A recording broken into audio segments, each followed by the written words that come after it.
Alright YouTube, how you guys doing? In this video I'm going to take you through to the process of me acquiring a MacBook Air 2011, why I'm going to go for the one I'm going to go for, and kind of just take a look at the MacBook Airs.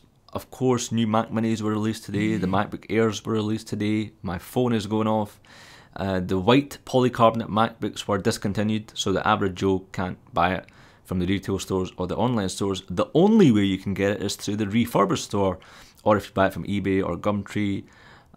And Apple have made available the white MacBooks to educational institutions as well, because that is the biggest purchaser of the white MacBooks. But you don't want to know that. Let's jump straight in. Yes, the iGear garment, or the jacket that I'm wearing, the current or the new one, the 11-inch MacBook Air will fit in here perfectly, as will the previous generation MacBook Air.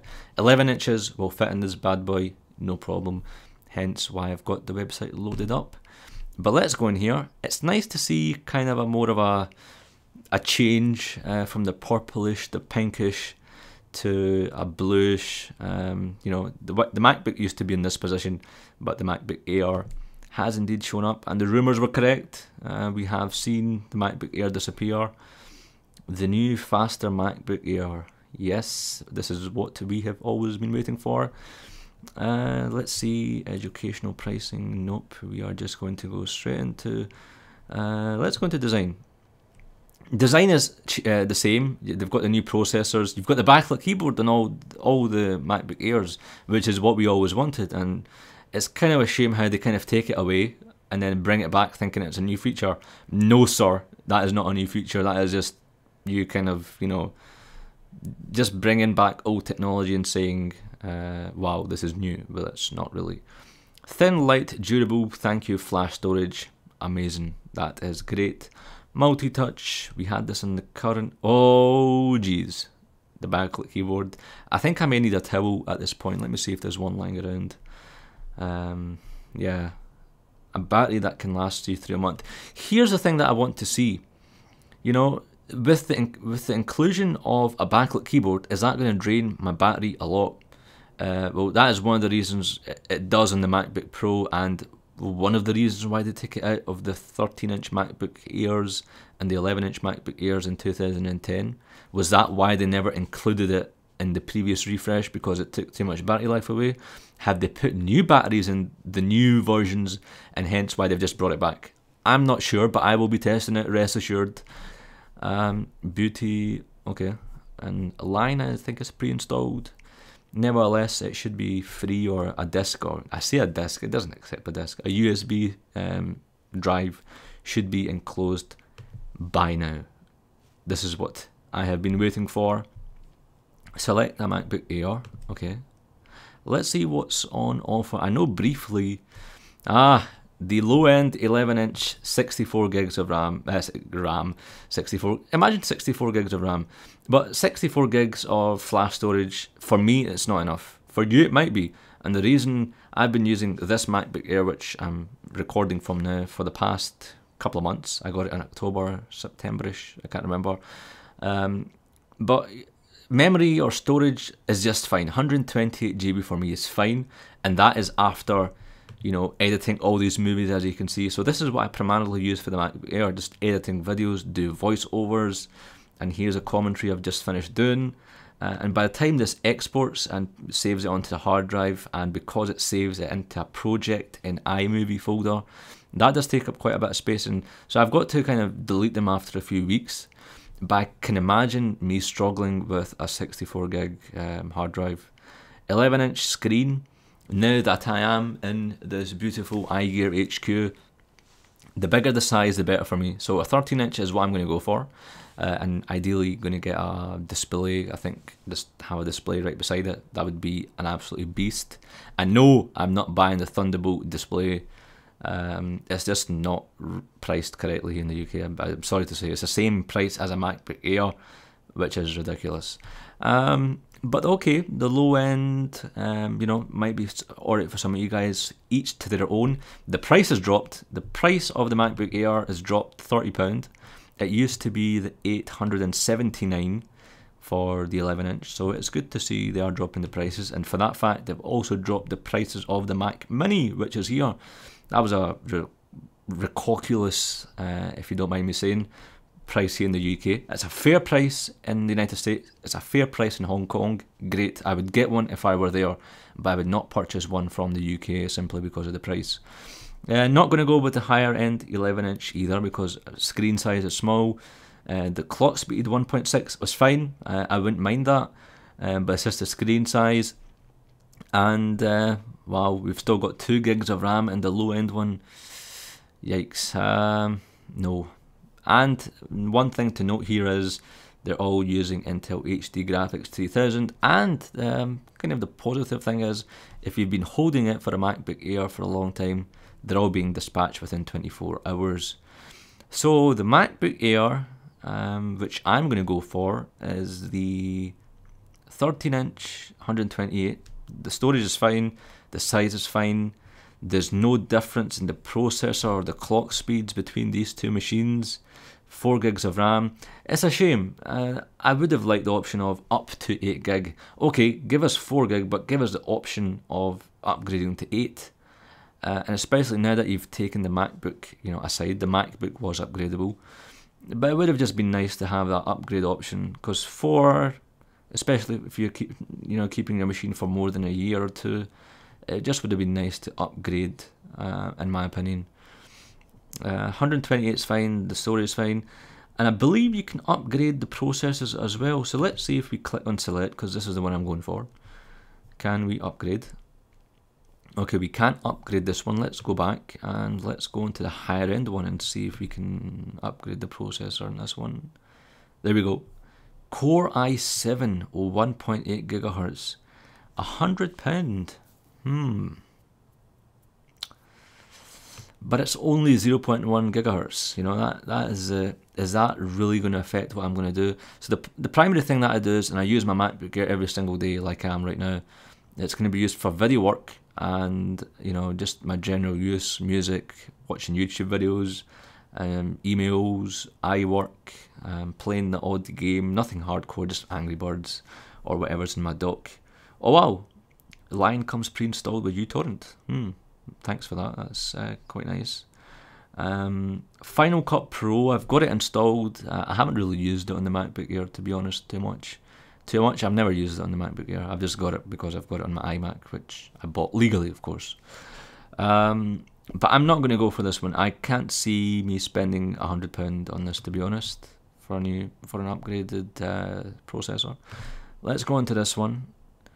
And do I need a super drive? No, I don't. I've got my Xbox HD DVD drive, which is a classic. Thunderbolt display. One day, maybe one day, but at this price, you sir are having a giraffe, Mr. Jobs. That is just not acceptable. Whoops, no, I do not want this. 1099. Okay. Keyboard English, yes, that would help. Ethernet adapter, £25. I am going to buy one, but not now. I do want to buy this because when you do go abroad, the Ethernet adapter is ideal for hotels and so on, because Wi-Fi really isn't available in some countries, and where there is available, it's just shoddy. It's unusable. So all the hotels when I went to Hong Kong and China have like a cable, Ethernet cable essentially, in drawers in the hotel drawer or cupboard or wherever. So this I will be taking, and I've learnt from experience. Apple Care is the big one. I am going to go for this one. In my opinion, and I'm not the sort of person who is up for extended warranties, because I don't see them. When you buy an extended warranty with someone else, they always, if you buy it, something goes wrong, you take it to them and say, look, I've got my extended warranty, fix this.